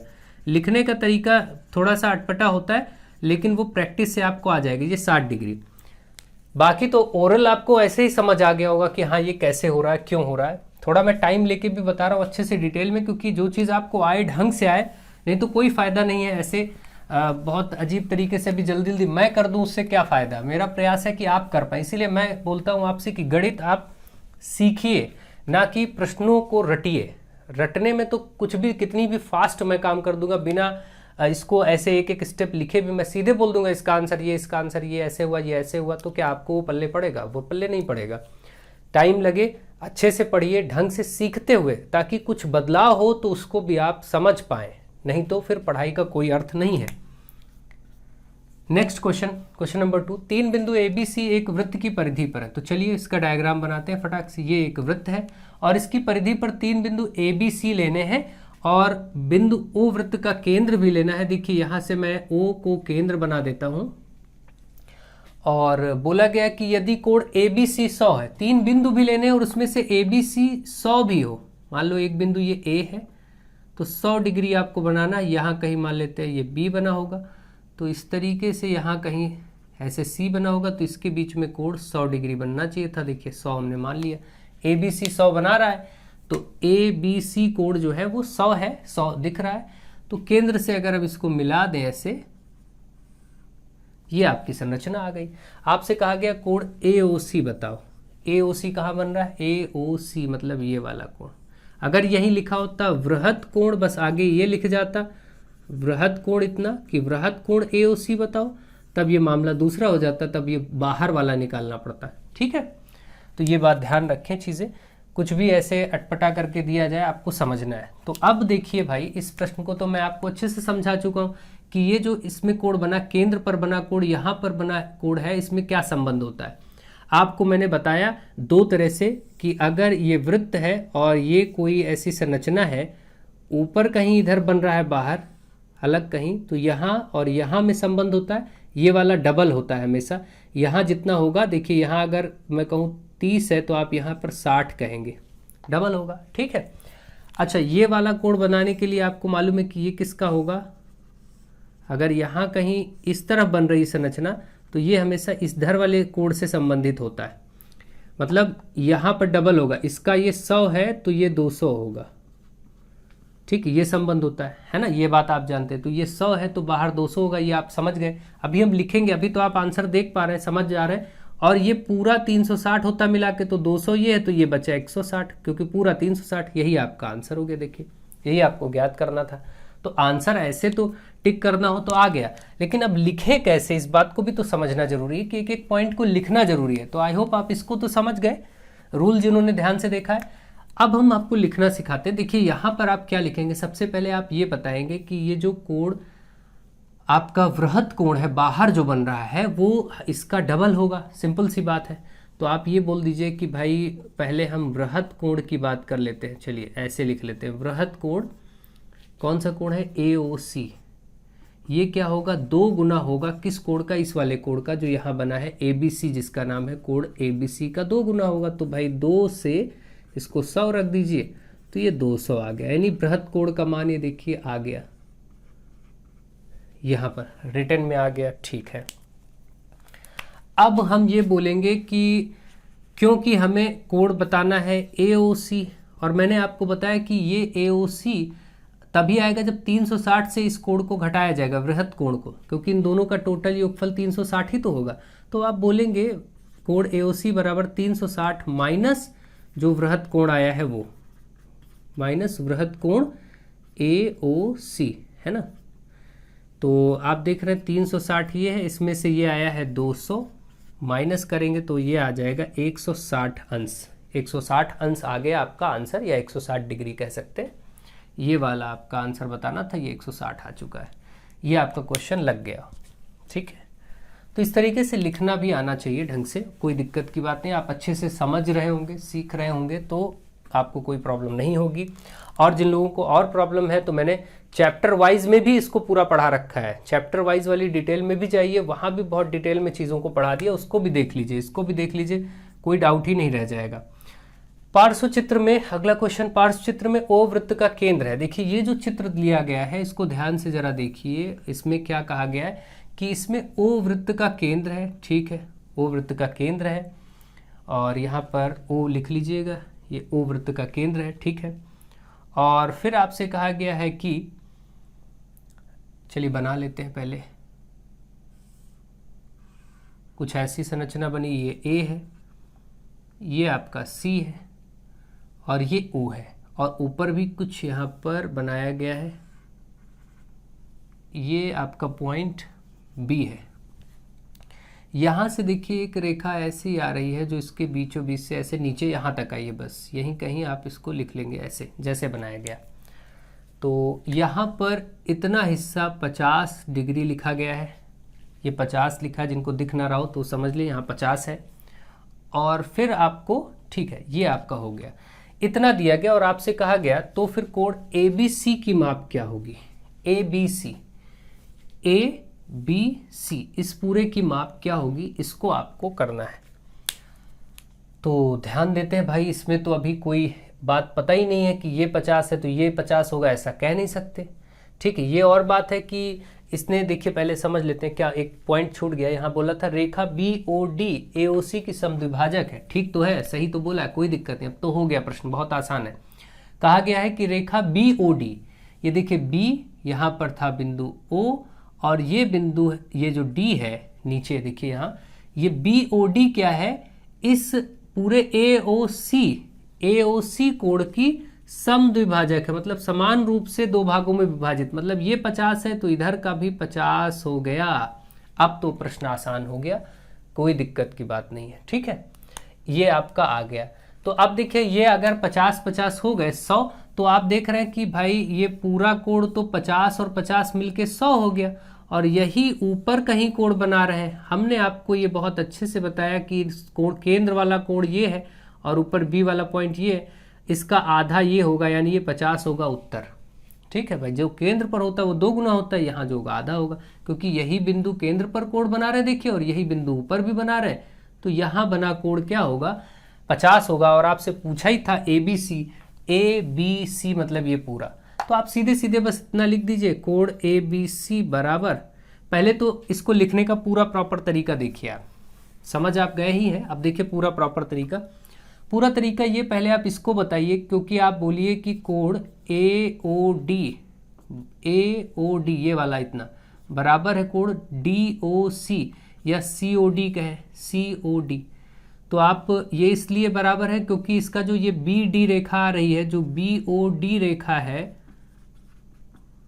वो समद्विभाजक है। वो क्या है, समद्विभाजक है। बस इतना भी लिख देंगे तो भी मान लिया जाएगा, BOD समद्विभाजक है, इसलिए ये कोण बराबर है। तो आपने देखा कि फिर AOD कोण कितना होगा, AOD ये 50 हो जाएगा, क्योंकि COD ये दोनों 50-50 हो जाएंगे। ये पहला पॉइंट हो गया। अब आपको बताना था आगे कि ऊपर का कोण ये ABC क्या होगा, आपको ABC कोण बताना था। ये हमेशा आधा होगा पूरे केंद्र पर बने कोण, और पूरा केंद्र पर 100 बन रहा है AOC। आप देख रहे हैं कि यहाँ से AOC 50-50 मिलके 100 हो गया, तो आप ये लिख सकते हैं, यहाँ से 50 डिग्री कट के आ गया, तो कोण ABC बराबर 50 डिग्री, ठीक है। एक पॉइंट हम चाहें तो ये दोनों को जोड़ के भी बता सकते थे, यहाँ पर हम कह सकते थे कोण AOC बराबर 50 + 50, ये भी दिखा सकते थे कि भाई ये भी 100 है, ये पॉइंट भी बीच में आप ऐड कर दीजिएगा, ठीक है। तो इस प्रकार से आपने देखा कि ये क्वेश्चन भी लग गया। तो आई होप आप इन सारे प्रश्नों को बहुत अच्छे से समझ रहे होंगे, और वृत्त से संबंधित कोई भी प्रश्न अब आपको प्रॉब्लम नहीं क्रिएट करेगा, आप समझ रहे होंगे। हालांकि अभी बहुत कुछ ऐसा है जो किया जा सकता है बदलाव के रूप में, तो उसकी कोई लिमिट नहीं है, ठीक है। फिलहाल देखते हैं क्या होता है, आप लोग बेस मजबूत करने में ध्यान दीजिए, देखते हैं। चलिए और प्रश्न लेते हैं और उनको भी सॉल्व करते हैं। अब आपके सामने 2 और प्रश्न लिखे हैं, इनको भी कर लीजिए। इसके साथ चक्रीय चतुर्भुज से संबंधित वृत्त से संबंधित जो भी प्रश्न है वो सॉल्व हो जाएंगे। इसके बाद चक्रीय चतुर्भुज के भी हम 1-2 प्रश्न देख लेंगे अभी इसी के बाद, और आपको कॉन्सेप्ट सारे क्लियर हो जाएंगे, ठीक है। तो चलिए देखते हैं। और इसमें आप देखिए यहाँ पर आपका क्वेश्चन नंबर 1 में आपसे बोला गया, निम्न चित्र में O वृत्त का केंद्र है। निम्न चित्र में O वृत्त का केंद्र है, ठीक है। O वृत्त का केंद्र आपको दिख रहा है यहाँ पर, और इसके बाद बोला गया दीर्घ चाप पर A एक बिंदु है। दीर्घ चाप पर A एक बिंदु है, यदि कोण AOB 30 डिग्री हो तो कोण ACB का मान ज्ञात कीजिए, ठीक है। यहाँ पर अब हम इसको ध्यान देंगे, निम्न चित्र में O वृत्त का केंद्र है, इसको बनाते हैं और ढंग से यहाँ पर समझते हैं। ये आपका वृत्त है, और यहाँ पर आपका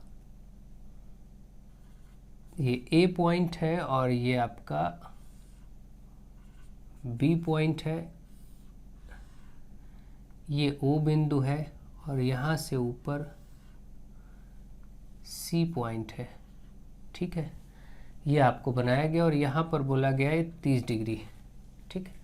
तो वृत्त से संबंधित अगर कुछ भी अब आप में पूछा जाता है डिफरेंट, तो इसीलिए प्रयास किया गया कि आपको पूरे वृत्त का सारा कॉन्सेप्ट समझा दिया जाए। ऑल्दो 3rd सेमेस्टर में भी वृत्त शायद चैप्टर है, और वहाँ भी ये सब चीज़ें पढ़ा दी गई हैं, ठीक है। आप में चक्रीय चतुर्भुज के कॉन्सेप्ट में बहुत सारे ऐसे एंगल बेस्ड क्वेश्चन आ जाते हैं, तो उनको भी आप देख लेंगे।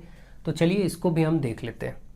तो यहाँ से अब आप देखेंगे तो इसको आप ये पाएंगे कि अब हमें कैसे इसमें अप्रोच करनी है, क्या समझना है। ACB का मान आपको बताना है, ACB। आप जरा ध्यान दीजिए, तो यहाँ पर एक और कॉन्सेप्ट आप बेसिक पहले समझिए, इसको बहुत ध्यान से देखिए कि अगर कोई वृत्त में ये एक त्रिज्या है और इधर भी एक त्रिज्या, और त्रिज्याएं बराबर होती, मतलब ये और ये बराबर होगा। अगर ये 3 सेंटीमीटर तो ये भी 3 सेंटीमीटर, जितना होगा बराबर होगा। और ये एक त्रिभुज का निर्माण हो गया। देखिए ये एक त्रिभुज का निर्माण हुआ। तो ये त्रिभुज जो है आप देख रहे हैं, क्योंकि इसमें त्रिभुज में भुजाएं ये बराबर है, तो इसका एओबी त्रिभुज का नाम अगर मैं आपसे पूछूं तो आप कहेंगे ये एक समद्विबाहु त्रिभुज है। ठीक है, समद्विबाहु त्रिभुज है, आइसोसेलेस ट्रायंगल है। तो इसके खासियत ये होती है कि जहां पर समान भुजाओं के विपरीत जो कोण बन रहे होते हैं ये कोण बराबर होते हैं। अगर ये सपोज 40 होगा तो अपने आप ये भी 40 हो जाएगा। ठीक है, ये रूल होता है। समान भुजाएं OA और OB के साथ बने कोण, संगत कोण क्या होंगे, समान ही होंगे। ये विशेषता होती है, ध्यान रखिएगा। तो इसी विशेषता को प्रयोग करके हम इसको सॉल्व करेंगे। देखिए अब कैसे। तो अब आप देखें, अगर मैं बोलूं कि यहाँ पर त्रिभुज AOB में एक त्रिभुज आप देख रहे हैं AOB, तो यहाँ पर आप बोलेंगे क्योंकि OA बराबर OA और O से B ये बराबर होंगे, क्योंकि ये क्या है, वृत्त की त्रिज्याएं हैं, इसलिए बराबर होंगी, क्योंकि वृत्त की त्रिज्याएं हमेशा बराबर होती हैं। समान वृत्त की त्रिज्याएं वो भी ऐसे लिख दीजिए, समान वृत्त की, यानी एक ही वृत्त की त्रिज्या है। ठीक बात है, या एक ही वृत्त की त्रिज्या ऐसे लिख दीजिए। तो ये बराबर होने के कारण यहाँ के जो दो कोण है OAB, कोण आपका नाम है एक O से AB 30 डिग्री, ये वाला OBA ये दोनों कोण बराबर होंगे और दोनों ही 30 डिग्री के होंगे। ठीक है, इसका कारण आप ऊपर ये दे चुके हैं, त्रिज्याएं थी बराबर था इसलिए। और इसका कारण ये लिख सकते हैं कि समान भुजाओं के विपरीत कोण समान होते हैं। संगत भुजाएं जो समान होती हैं उनके विपरीत कोण भी समान होते हैं। ठीक है, तो इसमें ठीक है, इसको छोड़ दीजिए, यहाँ पर ये हो गया। अब इसके बाद आप ये लिखेंगे, तो अब आप त्रिभुज में देख रहे हैं कि ये 30 था तो ये भी 30 आ चुका है। अब क्योंकि इसी त्रिभुज AOB में अगर हम देखें तो 3 कोण है OAB, देखिए OAB जो कि 30 आया, और ये OBA ये भी 30 आया, और प्लस एक और कोण AOB जो केंद्र पर बन रहा है। इन तीनों कोणों का योगफल 180 होगा, क्योंकि त्रिभुज के तीनों कोणों का योगफल 180 होता है। ये वाला 30, ये वाला 30 प्लस कोण AOB बराबर 180, 30 हो गया 60 प्लस कोण AOB बराबर 180, कोण AOB बराबर 180, ये है ही माइनस का 60 डिग्री, ये माइनस होगा तो कितना आएगा, 120 डिग्री। AOB कोण 120 डिग्री आ गया। आपको यही ज्ञात करना था, नहीं सॉरी, आपको ACB ज्ञात करना था। ये वाला कोण आ गया 120, यहाँ पर देखिए 120 आ गया। तो अब आपको मालूम है, बहुत भली भांति आप जानते हैं, अभी मैंने आपको बताया कि ये रूल जो यहाँ पर अब 120 आ चुका है, तो ये जो बिंदु ऊपर कोण बना रहे हैं इन दोनों में क्या संबंध होता है, ये 2 गुना होता है, तो ये आधा होगा 60 डिग्री का। ये आप अच्छे से जानते हैं। तो बस अब लिखना बचा, इतना नोट कर लीजिए, बस मैं उसको भी बता दूं कैसे लिखें बस। ठीक है, चलिए देखिए, अब आपको सिर्फ इतना लिखना है कि कोण ACB जो हमें बताना है वो आधा होगा किसका, ACB जो कोण है वो आधा होगा इस केंद्र वाले कोण का जो यहाँ बन रहा है इसका, यानी कोण AOB का। तो आप भाई आधा, और कोण AOB 120 का आधा 60 डिग्री हो गया, तो कोण ACB 60 आ गया। अब ऐसा कोई भी प्रश्न हो, देखिए अब ऐसा कोई भी प्रश्न हो सकता है, ये तो उत्तर हो गया आपका, लग गया। प्रश्न में यही आपका करवा सकते, वो हमेशा ऐसे प्रश्न बनाएंगे। बस क्या कर सकते हैं, ज़्यादा से ज़्यादा वो यही सब तो करेंगे, यहाँ पर 40 लिख देंगे, 80 लिख देंगे, 60 लिख देंगे, तरीका यही रहेगा। ठीक है, चाहे इधर लिखें चाहे इधर लिखें, बात वही रहेगा। ठीक है, कभी यहाँ न लिख करके इधर इस तरफ वो अपना 60 डिग्री दे दिया, ये 60 तो ये भी 60, 60 120 तो ये भी 60, ये 60 तो ये आधा 30। देखिए ऐसे हो गया, कुछ भी दे। अब ऐसे अगर लगाना तो बहुत आसान है, क्योंकि देखिए कोई भी प्रश्न क्यों ना, हमको अगर कंपटीशन के लिए हम लोगों को लिए इसको करना हो तो हम क्या करेंगे। देखिए भाई यहाँ पर मान लीजिए आपको दिया 40 है ना, तो ये 40 तो ये भी 40 बराबर ही होता है। 40 40 80 हो गया, त्रिभुज के तीनों कोण 180 होता है, ये 100 हो गया। अब ऊपर कहीं बनाना है तो भाई इसका, इस केंद्र का ये आधा हो गया 50। अगर हमें यहाँ कहीं नीचे बनाना होता, यहाँ पर कहीं कोण ज्ञात करना होता तो इसके इधर का निकालते, ये 100 पूरा 360, तो ये बाकी बचा 260, 260 का आधा ये 130। ऐसे ही तो आपके ये सब काम करे जाते हैं, कुछ भी दे। अब इससे ज़्यादा वो क्या कर सकते हैं बताइए, कुछ भी नहीं कर सकते इससे आगे। लेकिन अब यही है कि हम लोगों को ध्यान देना होता है बेसिक्स पर, हम लोग ध्यान देते नहीं हैं। नेक्स्ट क्वेश्चन और लास्ट क्वेश्चन, इसको भी देख लेते हैं। निम्न चित्र में O वृत्त का केंद्र है, इस पर 3 बिंदु ABC हैं। यदि ACB 40 हो, चलिए इसको बना लेते हैं फटाक से। ये आपका वृत्त है और ये आपका O बिंदु है, ये आपका A बिंदु है और यहाँ से यहाँ तक C बिंदु है और इस तरफ से कहीं यहाँ पर B बिंदु है और इसको मिलाया गया है, ठीक है ये। और ये वाला कोण 40 डिग्री है, ध्यान रहे, ठीक है। इसको ध्यान से देख लीजिए, 40 डिग्री 40 लिखा हुआ है, अगर छोटा नहीं दिख रहा है तो ध्यान रखिए 40 डिग्री है यहाँ का कोण, ठीक है। ये हो गया और ये चीज़ आपको ज्ञात करनी, यहाँ का कोण AOB। तो आप जरा स्पष्ट रूप से देखिए कि इसको जरा मैं संरचना अब आपके सामने बनाता हूँ, जरा गौर करिएगा और रूल पकड़ने की कोशिश करिएगा क्या रूल होगा। अब देखिए ये पॉइंट हमने बनाया, जैसे मैं अब बना रहा हूँ इसको ऐसे देखिए, ये बनाया, कुछ आपको समझ आ रहा है कि यहाँ कोई कोण बन रहा है, ठीक है बन रहा है। अब मैं इन्हीं बिंदुओं से चाहे ऊपर कहीं बना दूं और चाहे इधर कहीं बना दूं, कोई प्रॉब्लम नहीं। तो यहाँ हमने बनाया भाई 40, तो है तो यही बिंदु ना, तो इस जगह पर डबल होगा, 40 का डबल यानी कितना होगा 80। तो आप उत्तर दे चुके होंगे पहले ही, लेकिन मैंने आपको करके दिखाया। चलिए देखते हैं फटाफट। आप यहाँ से बोलेंगे कि भाई कोण AOB क्या होगा, डबल होगा, 2 गुना होगा कोण किसका, यहाँ पर जो बन रहा है ACB का, इस कोण का डबल होगा। तो 2 गुणे ये 40 है, ये 80 आ जाएगा। इस प्रकार से ये आंसर हो गया। तो आप देख रहे हैं इस तरीके से प्रश्नों को आपको अप्रोच करना है। एक आध प्रश्न में ले लेता हूँ चक्रीय चतुर्भुज के और फटाफट, ताकि आप अच्छे से उसको भी देख लें और समझ लें, ठीक है। चलिए बाकी आप समझ गए होंगे बहुत अच्छे से चीज़ों को। अब आपको आई होप कोई दिक्कत नहीं होनी चाहिए। कोई भी प्रश्न ऐसा आ जाए, जैसे मान लीजिए ये आपका एक प्रश्न है, मैं यहाँ से कुछ भी बनाने की कोशिश करता हूँ, इसको मैं नाम देता हूँ PQRS। PQRS एक चक्रीय चतुर्भुज है। PQRS एक चक्रीय चतुर्भुज है। यदि कोण P तथा कोण R का अनुपात, कोण P और कोण R का अनुपात दिया जाए आपको 4:5, तो कोण P तथा R ज्ञात करिए, ये आपका क्वेश्चन है। तो क्योंकि P का और R का अनुपात पता है, तो हम ये मान लेंगे कि माना कोण P बराबर 4x, कोण R बराबर 5x, ये 4x और 5x मान लेंगे, दोनों दिए हैं, तो ये आपका 4x, ये वाला 5x। क्योंकि चक्रीय चतुर्भुज है इसलिए ये कोण P और कोण R विपरीत कोणों का योगफल 180 होता है।